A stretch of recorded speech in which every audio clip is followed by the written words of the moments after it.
We're Embrace the Globe What? 21. Yes, we are. I'm Spencer. And I'm Daniel. Yes, it's been a while since we've done it that way. Yeah, we have. Because we're basically starting a new channel now. Hey.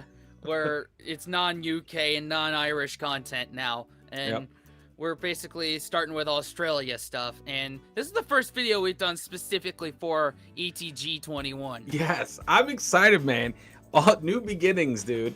This is like, we're gonna get our international travel card punched with this channel, and I can't wait because the world's pretty effing big, from what I hear.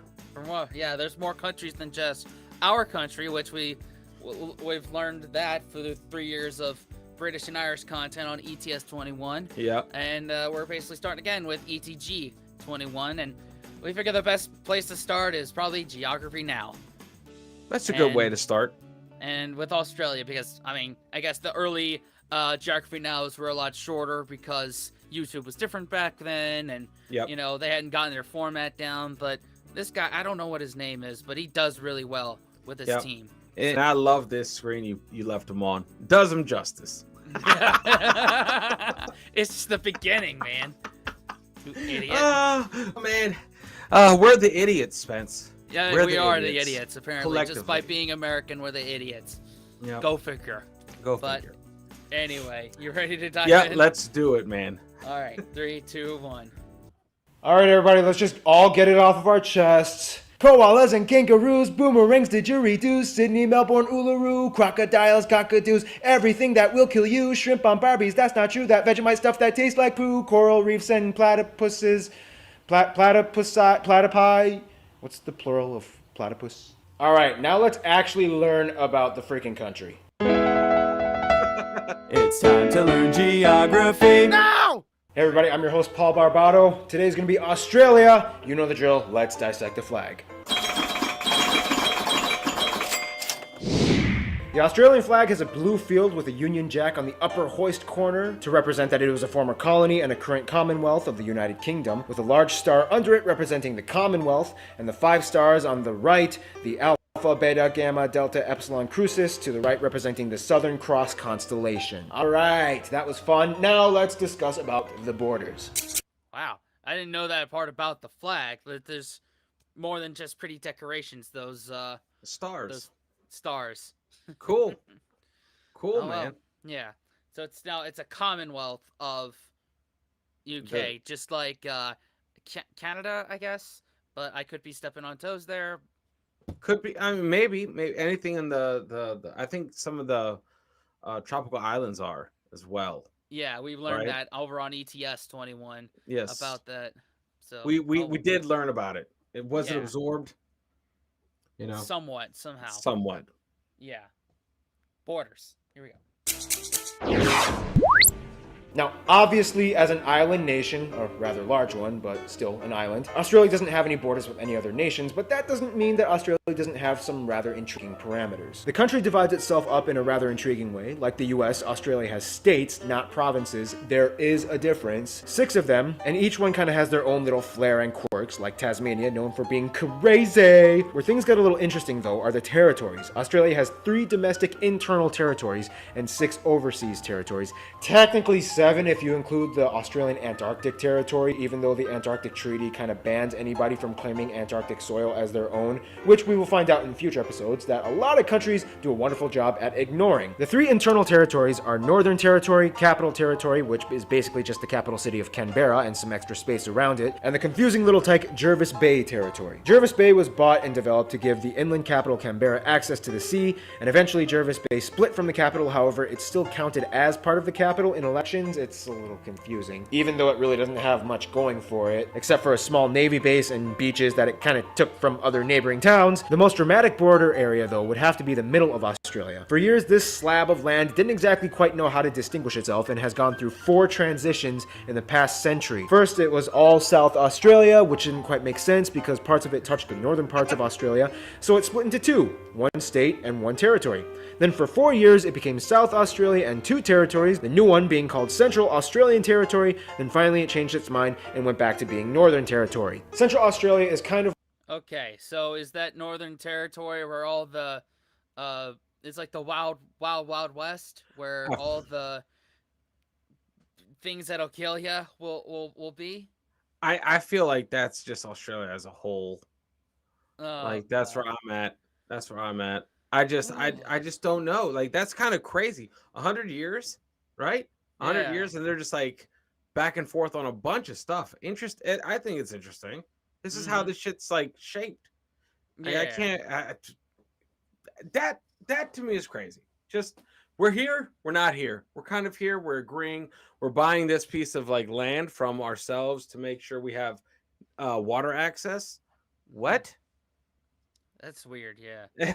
But also that's interesting that Canberra, the capital of Australia, kind of does the same thing that our capital, Washington D.C., does. It's not a state; it's still part of the United States, although it doesn't have its own beaches, which would be interesting if it did. Yeah, yeah. Yeah. Like your girlfriend at a restaurant. What do you want? What do you want? It's not that simple! Finally, we reach the overseas territories. Although Australia has over 8,000 islands under its sovereignty, 6 of these islands operate as distinct territories, some of which sustain themselves with permanent populations. They are Ashmore and Cartier, the Cocos or Keelings Islands, Coral Sea Islands, the Heard and McDonald Islands, and the popular holiday spot, Norfolk Island, and the pleasant Christmas Island that gets attacked by huge coconut crabs every year. Finally, Australia is home to arguably the most micronations in the world. Places like the Principality of Wye, Rainbow Creek, the Empire of Atlantium, and more. These nations were developed by either small groups of people or a single person because they were doing things like protesting taxes and wanted to claim autonomy, or they were just kind of bored and decided to amuse themselves. But still, hey, they tried. All right, now let's talk about the landscape. Wow, that's a lot of islands right there. Some you can vacation in, some you can't. Yeah, I mean, it's a huge. I mean, I don't know. I don't know enough about that like corner of the world. I just don't. Right. I didn't know it was 8,000 islands. That's crazy. That's kind of crazy. Yeah, but that's the whole reason we're doing this whole thing again is to learn about it. But put in the comments, where do you vacation? Which islands are good and which ones are not to vacation on or holiday on? I don't know if that's what y'all say. Yeah, definitely. I'd have to review the whole. We have to. A few other videos that we've already done. Yeah. Shall we?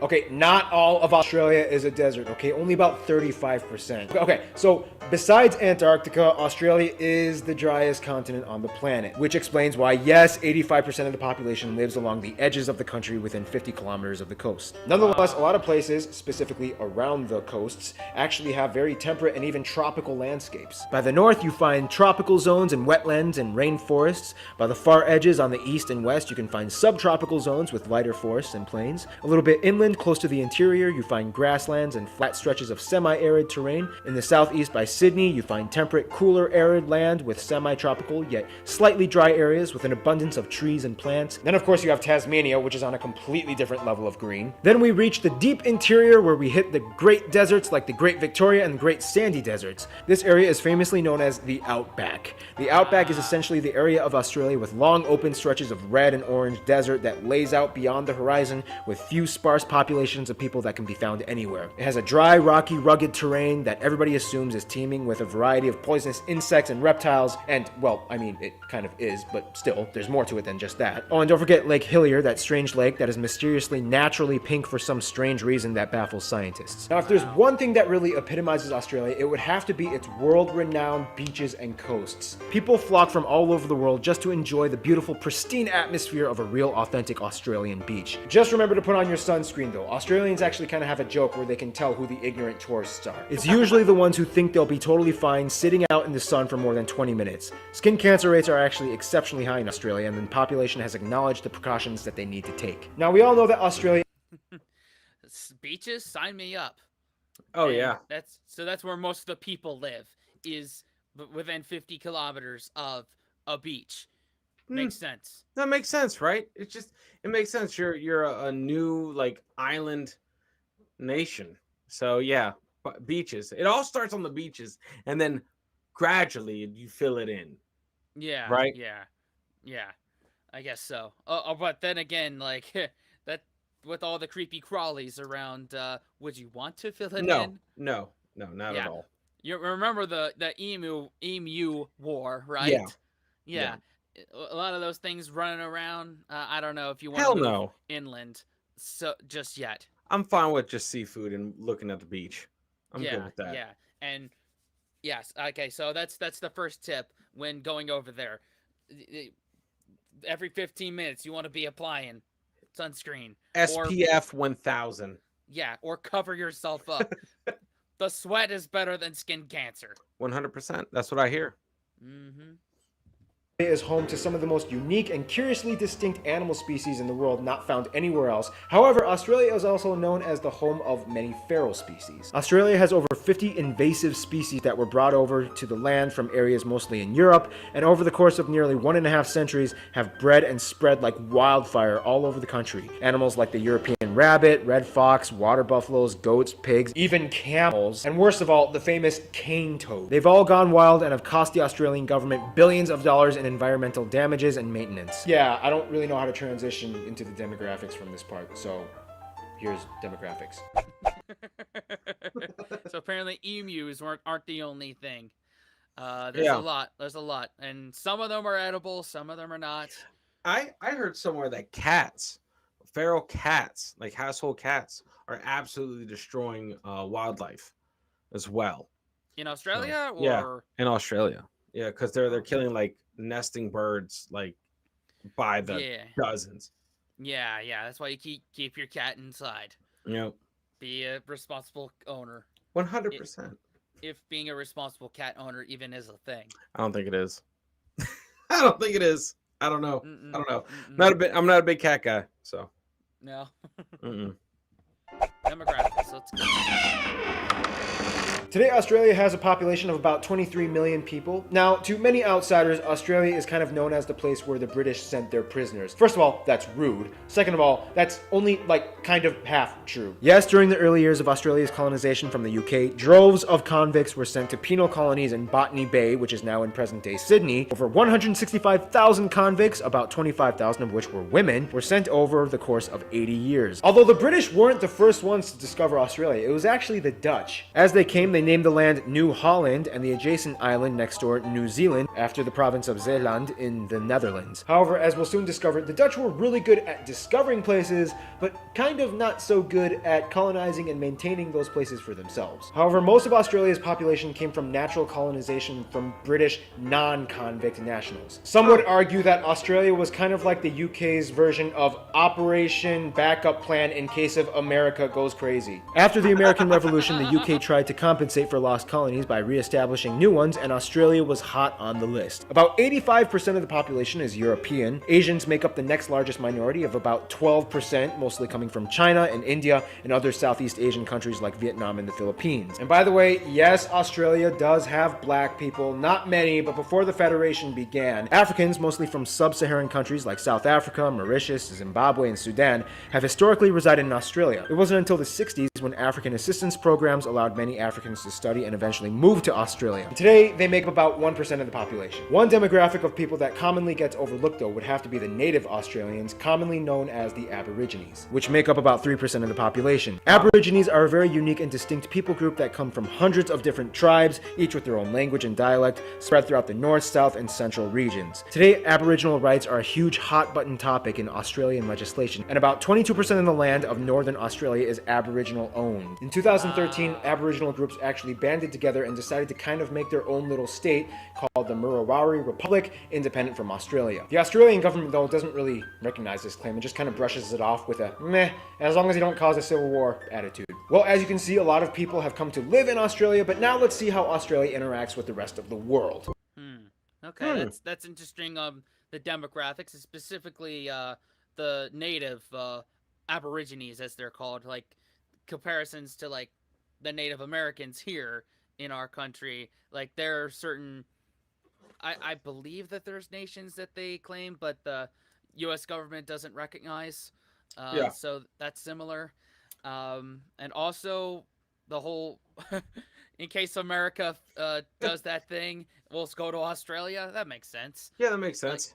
Like, yeah, so, and it makes me think of a Bill Hicks joke about like Australia and how the UK prisoners and all that stuff is like, the way he put it is like, so let me get this straight. You keep the shitty weather and food, and we get the Great Barrier Reef and lobsters the size of canoes. I'm Jack the Ripper. Yeah. Please take me away. I mean, man, that's nice. Talk about a complete opposite of where you're from. Yeah. Like, yeah. Holy crap. Yeah. I'm not trying to shit on the UK. Like, you know, we love y'all, but there's a reason I'm going in June. Yes. 100%. And yeah, Australia, though insanely dangerous with wildlife, is my speed. Yeah. There's that just beaches and hell yes. Yes, exactly. And Kevin Bloody Wilson. Oh, yes. Australia is, let's just put it very simply, a very popular country. If this was high school, Australia would be on the top of the social ladder, hands down. Everybody knows something about Australia. When it comes to friends, though, Australia not only goes for the cool kids, but also the strategic ones. Of course, Australia gets along with many of its Asian neighbor nations, specifically China and India, as large numbers of people from those nations live in Australia, and they do great business with them as well. Australia gets along pretty well with the islands of Oceania, except Fiji. In 2006, Australia refused to back up a military coup that overthrew the government in Fiji, and since then, things have been a little weird between the two countries. In terms of their best friends, though, of course, New Zealand would have to rank in the top level, and they are basically like siblings that share a very similar culture, language, and histories as former colonies, whereas the UK also has a high priority on Australia's entourage, as they make up the largest demographic of people ethnically and as migrants in the country. But finally, we reach the USA. The USA and Australia kind of have a little crush on each other. Australia is always there to back up the US in times when allies are necessary, and the US, well, I mean, we Americans, we just love Australians. We love their accents, we love their culture, we love their accents, we love their spunky Australian attitude, and we love their sexy, sexy accents. Almost any Australian that comes to the US is immediately loved and welcome, even if they are slightly sociopathic. One sentence with that accent and we are smitten. We love you, Australia. In conclusion, Australia is just, everybody loves Australia. All right, there you go. Hey. Nice crash course. There you go. I mean, granted, he did very well in, what was it, 10 minutes? Yeah. We covered a lot. Video. Yeah. Granted, I mean, everyone should know he left a ton of stuff out, but I mean, hey, we're not going to be giving a college course on this stuff. So Of course not. We're trying to learn along with it. The reaction video is the research. So help us out in the comments and suggest more videos of Australia. What's the right term for it? Type culture. Edumacation to do. Yeah, I'm here. Well, we're obviously here for it. That's hence the channel name. Exactly. We're starting small, but pretty soon we will expand globally. Exactly. So, yeah. Hey. So after that, somewhere to subscribe, watch another video. I'll do this just once. Wash your hands, scrub your toes, wipe your ass, blow your nose, embrace the globe. Unplug and do something legendary. Yeah, see you in the next video. Later.